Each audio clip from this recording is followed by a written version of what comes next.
Je vous dis que Mahomet là, c'était un faux catholique. Bismillah wa salatu wa salamu ala rasulillah wa ba'd. Comme vous le saviez, ce pasteur dont vous voyez à l'écran avait voulu prouver que l'islam serait du catholicisme et que le prophète Mohammed alayhi salatu wa salam serait un catholique. Mais alhamdulillah, les deux vidéos qui précèdent celle-là ont totalement crucifié ces mensonges du pasteur et dévoilé d'une manière claire que ce pasteur, non seulement il n'a pas le Saint-Esprit, il est ignorant de l'histoire et de sa propre Bible. Et aujourd'hui, nous allons prouver que c'est Kakou Philippe lui-même, son prophète, qui est plutôt un catholique, un rabbin et un faux prophète selon lui-même, selon son livre et selon l'histoire. Alors, attachez bien vos ceintures. Ça commence. Alors, quand Kakou Philippe nous dit qu'il faut obligatoirement croire à un prophète vivant pour avoir la vie éternelle et non à un prophète mort, c'est un plagiat des Mormons, des gens de l'église de Jésus-Christ, des saints du dernier jour, qui est une doctrine née avant la naissance de Kakou Philippe, ouvrant les brochures des Mormons. Le 11e prophète de leur église, du nom de Harold Lee, déclarait: il y a des gens aujourd'hui qui sont prêts à croire à quelqu'un qui est mort et enterré et à penser que ses paroles ont plus d'autorité que les paroles d'une autorité vivante aujourd'hui. Et ce qui était contraire à l'ordre des cieux en 1840 pourrait ne plus l'être en 1960. Il ne l'avait pas envisagé. Lui aussi suivait un prophète décédé et oubliait qu'il y avait un prophète vivant aujourd'hui, d'où l'importance d'insister sur le mot vivant. Et dans un autre livre, toujours des Mormons, il est dit: beaucoup de personnes révèrent les prophètes d'autrefois, mais refusent d'accepter le prophète que le Seigneur a envoyé pour les guider à leur époque.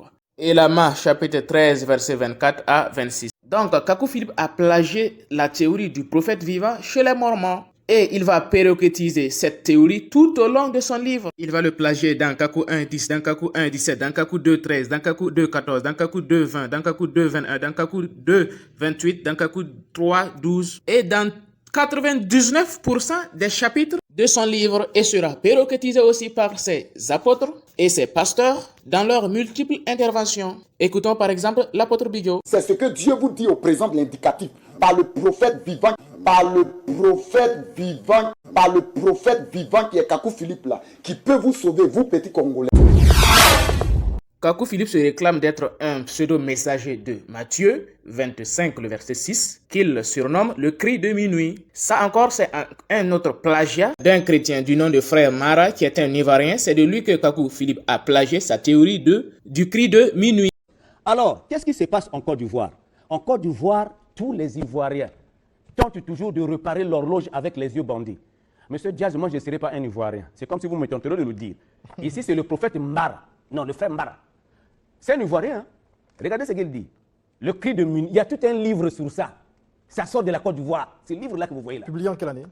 C'est publié, ça doit être en 2001. Avant même Kakou Philippe.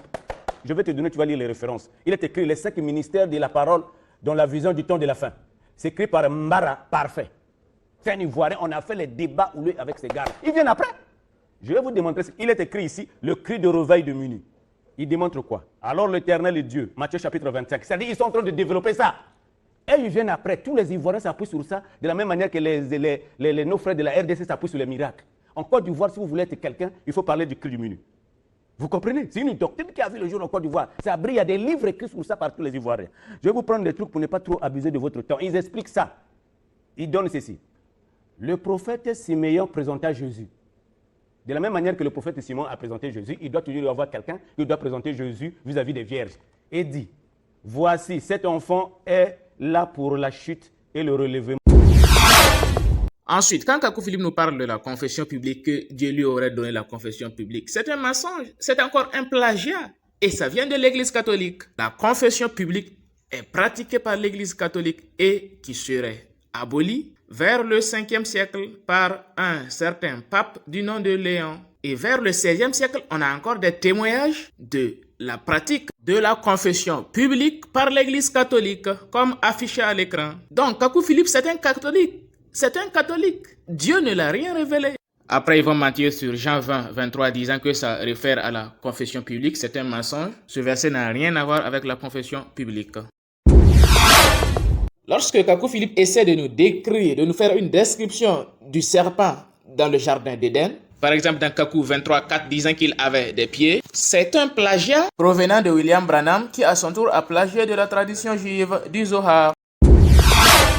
Lorsque Kakou Philippe nous répète à plus de 50% dans son livre l'histoire selon laquelle le serpent aurait eu des rapports sexuels avec Ève, c'est encore un plagiat venant de William Branham qui à son tour a encore plagié de la tradition juive, comme affiché à l'écran du Talmud et aussi de l'évangile de Philippe, datant des siècles et des siècles avant Kakou Philippe. Il va répéter cette histoire, par exemple dans Kakou 21, 1, dans Kakou 23, 4, dans Kakou 23, 5, dans Kakou 23, 7, dans Kakou 23, 10 et dans Kakou 23, 11, etc., etc.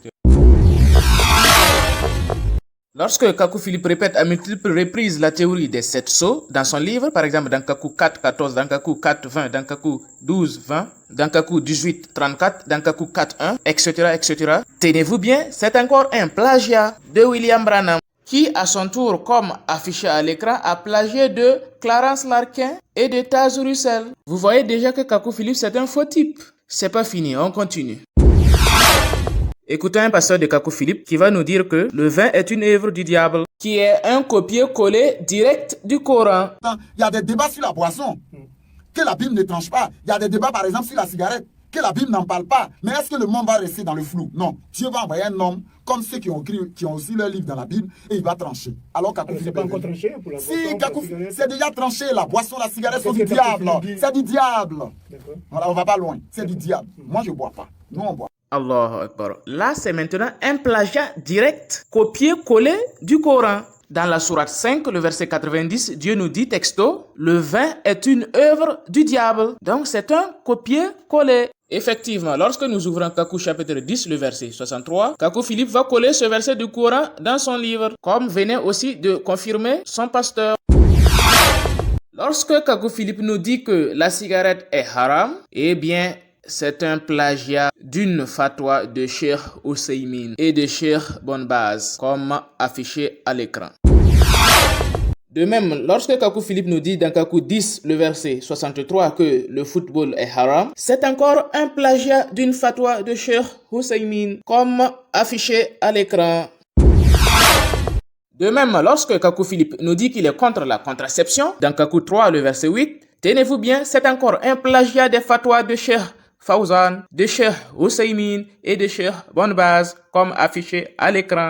En définitive, Kakou Philippe n'a pas cherché loin. Il n'a fait que ramasser ce qu'avaient dit les rabbins, ce qu'a dit les catholiques, ce qu'a dit William Branham, ce qu'a dit Clarence Larkin, ce qu'a dit Taz Russell, ce qu'a dit le Coran et ce qu'a dit les fatwas des grands cheikhs musulmans.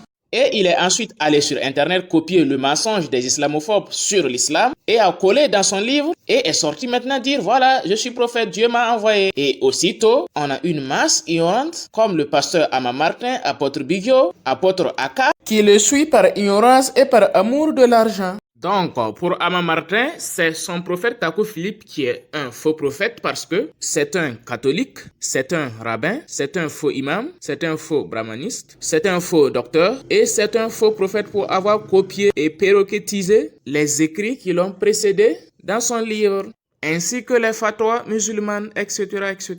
Catholique, je vous dis que le prophète Kakou Philippe, c'était un faux catholique. Le prophète Kakou Philippe, c'était un faux catholique.